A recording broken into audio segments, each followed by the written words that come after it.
আম গাছের মুকুল ঝরে যাওয়া নিয়ে সবাই চিন্তিত, গুটি ঝরে যাওয়া নিয়ে সবাই চিন্তিত। আজকের ভিডিওতে এমন একটা সহজ পদ্ধতি আপনাদেরকে দেখাবো, যেই পদ্ধতি অবলম্বন করলে আপনারা খুব সহজেই আম গাছের মুকুল থেকে গুটি সেট করতে পারবেন এবং ভালো ফলন পাবেন। এই মুকুল থেকে গুটি সেট করার জন্য কী ধরনের ছত্রাকনাশক, কী ধরনের কীটনাশক এবং কী ধরনের পরিচর্যা আম গাছের প্রয়োজন, সেটাই আজকের ভিডিওতে বিস্তারিতভাবে আপনাদের সামনে তুলে ধরব। এখন প্রত্যেক বাগানই খুব চিন্তিত, তাদের গাছে যেমন মুকুল এসেছে এবং সেই মুকুল ঝরে যাচ্ছে। এই মুকুল ঝরা কোনোভাবেই আটকাতে পারছেন না এবং তার সঙ্গে যেটা সবচেয়ে বড় সমস্যা, মুকুল থেকে গুটি সেট হচ্ছে না। তো আজকের ভিডিওতে আমি আপনাদেরকে দেখাবো মুকুল আসার পর কীরকম ট্রিটমেন্ট করবেন, মুকুলটার যখন ফুলগুলো ফুটে যাবে তখন কি ট্রিটমেন্ট করবেন এবং গুটি সেট হওয়ার পর কি ট্রিটমেন্ট করবেন। তো চলুন আজকের ভিডিওতে যাওয়া যাক এবং আম গাছের এই টোটাল পরিচর্যাটা জেনে নেওয়া যাক এবং আপনাদেরকে হাতে কলমে শিখিয়ে দেব যে কিভাবে পরিচর্যা করলে আপনারা ভালো ফলন পেতে পারবেন। তো চলুন আজকের ভিডিওতে যাওয়া যাক। এটা হচ্ছে আমার কাটিমান জাতের আম গাছ, আর এই আম গাছে বছরে 3 বার আম হয়, আপনারা প্রত্যেকেই জানেন। তো যেটা বলার, মুকুল যখন আসবে, মুকুল ফোটার আগে আপনারা যে কোনো কন্ট্যাক্ট বেসড ফাঙ্গিসাইড 1 লিটার জলে 2 গ্রাম গুলে অবশ্যই স্প্রে করে দেবেন, অবশ্যই মুকুলটা ফোটার আগে। ফাঙ্গিসাইড স্প্রে করার 5-7 দিন পরে আবার 0050 1 লিটার জলে 3 গ্রাম গুলে স্প্রে করে দেবেন। আর যাদের গাছে গ্যামোসিস রোগ হয়, এরকম জায়গা থেকে আঠা বেরোয়, তারা অবশ্যই এই জায়গাগুলোয় সাব ফাঙ্গিসাইড বা যে কোনো ফাঙ্গিসাইড এরকম গুলে লাগিয়ে দিতে পারেন। আমি সাব লাগিয়েছিলাম, দেখুন গাছটা কিন্তু রিকভার করে গেছে। এই অসুখটা থেকে কিন্তু গাছের আপনারা খুব সহজেই এইভাবে নিরাময় করে নিতে পারবেন। এটা একটা সহজ টিপস দিলাম। আর এই সময় গাছে আমাদের যে জলটা দিতে হবে, সেটা অবশ্যই পরিমিত জল দিতে হবে এবং জল দেওয়ার পর সেই জল যেন ভালোভাবে নিচ দিয়ে বেরিয়ে যায়, সেদিকেও লক্ষ্য রাখবেন। আর যে গাছে দেখবেন এরকম ছোট ছোট পাতা আসছে, তো সেই গাছগুলো অবশ্যই কনফিডার 1 লিটার জলে আপনারা 1 ml গুলে স্প্রে করে দেবেন, এতে এগুলো পোকার হাত থেকে বেঁচে যাবে। দেখুন, এটা একটা কাটিমান জাতের আম গাছ এবং এই স্টেজটা খুব গুরুত্বপূর্ণ। গাছের মুকুলগুলো কিন্তু এখানে দেখুন একদম সব ফুটে গেছে এবং এখান থেকে কিছু কিছু গুটিও ছোট ছোট আম দেখবেন একদম সেট হচ্ছে। এই স্টেজটা কিন্তু অত্যন্ত গুরুত্বপূর্ণ। এই স্টেজে আমাদের কিন্তু একদম কোনো রকম কোনো ভুল করা যাবে না। প্রথম যেটা বলবো, যে এই স্টেজে আপনারা কখনোই কোনো রকম কোনো স্প্রে করবেন না, সে ফাঙ্গিসাইড হোক বা সে পেস্টিসাইড হোক, কোনো রকম কিছু একদম এক সময় গাছে স্প্রে করবেন না।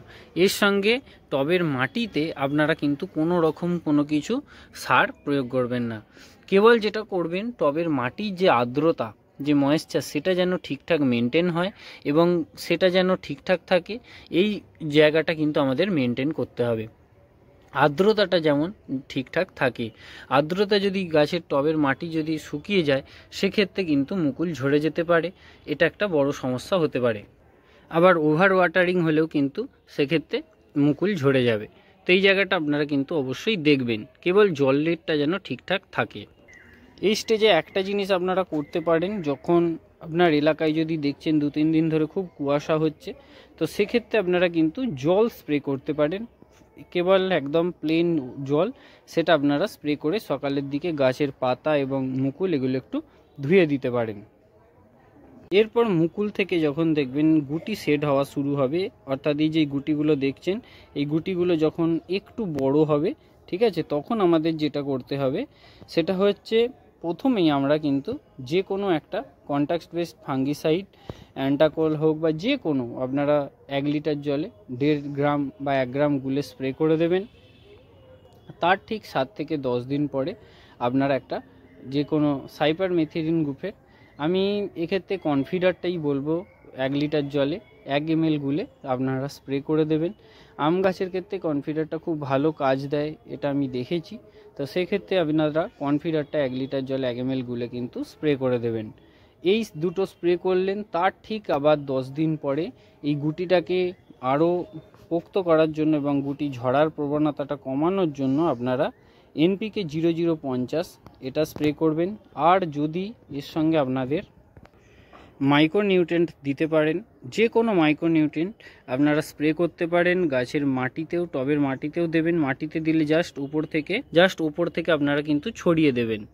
আর মাইক্রোনিউট্রিয়েন্ট স্প্রে করলে অবশ্যই স্প্রে করতে পারেন এই এনপিকে 0050 আর যে কোনো একটা মাইক্রোনিউট্রিয়েন্ট আপনারা কিন্তু স্প্রে করে দিতে পারেন। এতেই দেখবেন কিন্তু আপনার গুটি সেট হয়ে যাবে এবং গুটি ঝরবে না আর, এবং আপনি একটা ভালো রেজাল্ট কিন্তু পাবেন। এরপর আরও একটা পয়েন্ট আপনাদের বলি, যাদের গাছ ছোট, যাদের অনেক ডালে দেখবেন, এটা আমার কাটিমান জাতের আম, একটা শাখায় যেমন দেখলাম মুকুল এসেছে, তো এই শাখাটাই দেখুন আবার এখান থেকে কিন্তু 3টে ব্রাঞ্চ ছেড়েছে, ঠিক আছে। তো এই ব্রাঞ্চগুলোতে আবার নেক্সট কাটিমানে 3 টাইম আম হয়, তো নেক্সট টাইম আমি কিন্তু এতে মুকুল পাবো। এবং এই যে পাতাগুলো, যেটা মেন বলার বিষয়, এগুলো কিন্তু ক্যাটারপিলার ধরনের নামের একটা যে পোকা আছে, এরা কিন্তু এগুলোকে ঠিক এরকম জায়গা থেকে কেটে দেবে, দেখবেন। তো এই জায়গাটা কিন্তু অত্যন্ত গুরুত্বপূর্ণ। যখন এখানে দেখুন হালকা হালকা আক্রমণও করেছে, তো এই জায়গাটা আপনারা কিন্তু কনফিডার শুধুমাত্র এই পাতাগুলো স্প্রে করে দিতে পারেন।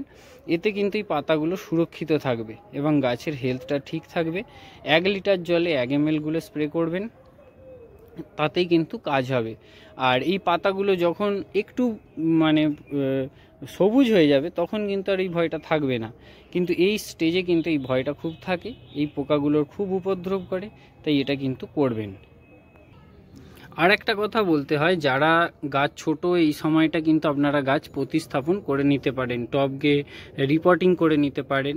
সেক্ষেত্রে আমি একটা এই ভিডিও শেষে দিয়ে দেব, ঠিক ওইভাবে আপনারা মাটি প্রস্তুত করে মেশাবেন এবং ওইভাবে আপনারা যদি রিপোর্টিং করেন, একটা কিন্তু ভালো রেজাল্ট আপনারাও পাবেন এবং গাছের পাতা পুড়বে না, গাছ মরবে না, কোনো রকম কোনো সমস্যা কিন্তু হবে না।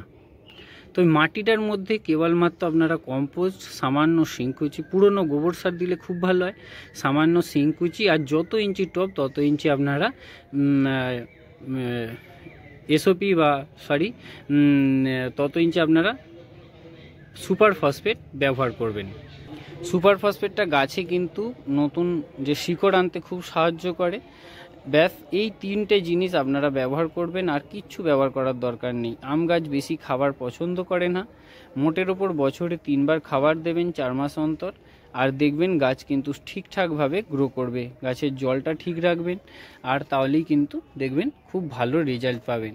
আর যাদের গাছে ব্রাঞ্চ আসে না, তারা এরকম দেখুন এখানে 3টে ব্রাঞ্চ এসছে, এরপর এই যে একটা ফ্লাস হয়েছে, এরপরে আর একটা ফ্লাস নেব, সেখানে তারপর আমি কিন্তু প্রুন করে দেবো, সেখান থেকে আবার আমি 2 বা 3টে করে ব্রাঞ্চ নেব। সেক্ষেত্রে গাছটা আরও স্ট্রং হবে এবং শক্তিশালী হবে, গাছের গ্রোথটা ঠিক থাকবে। এইভাবে কিন্তু আপনারাও খুব সহজে আপনাদের বাড়ির ছাদ বাগানে এইরকমই আম ফলিয়ে ফেলতে পারবেন। তো এই ছিল আজকের ভিডিওটা ভালো লাগলে লাইক করবেন, শেয়ার করবেন, সাবস্ক্রাইব করে চ্যানেলটির সঙ্গে জুড়ে থাকবেন। ধন্যবাদ, দেখা হবে নেক্সট ভিডিওতে।